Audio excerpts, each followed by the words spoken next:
Good, and welcome to the first post-EU version of Bloke in a Brexit pub. But we don't have to, because we have in fact Brexited, it seems. At least in name, we've Brexited. So we've actually left the EU now, although we've now got at least a year, probably a bit more, of tussle around what's our future relationship going to be post-divorce. But I thought we could take a breather from that for a moment before we get into that, and let's just celebrate the fact by looking back over what I hope are some of the best bits of our commentary on the process over the last 2.5 years.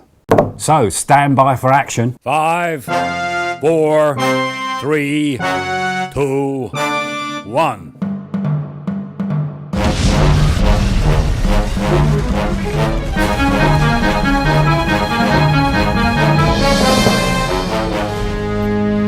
So with a due sense of dread and hesitation, we're back talking about the Brexit deal, the backstop. We're going to have a Brexit. Oh no, we're not! In our manifesto, we have a commitment to Brexit and representing and respecting the will of the people, and there will be no second referendum.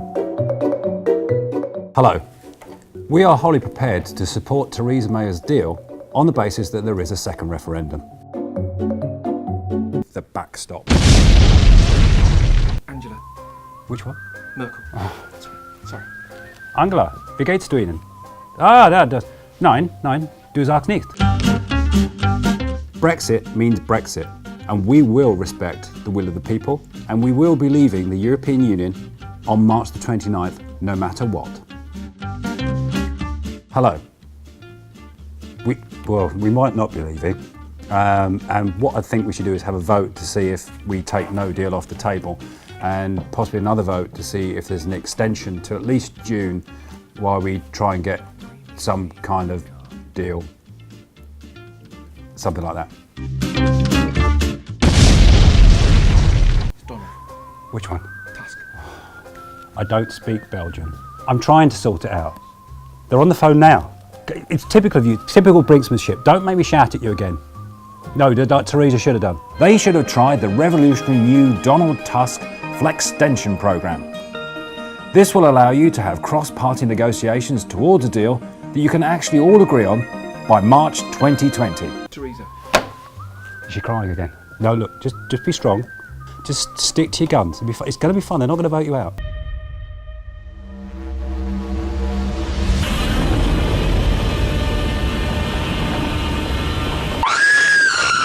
Slightly unbelievably, Boris Johnson is now our Prime Minister. We're obviously having an election. Yes, the target seems to be for the Conservatives' Workington man, lifelong Labour supporter, but feels he's been betrayed in Brexit. Friday the 13th, unlucky for some, but not for Boris Johnson, it seemed. Conservative majority, sir. Brexit's definitely going to happen, sir. Bye-bye, sir.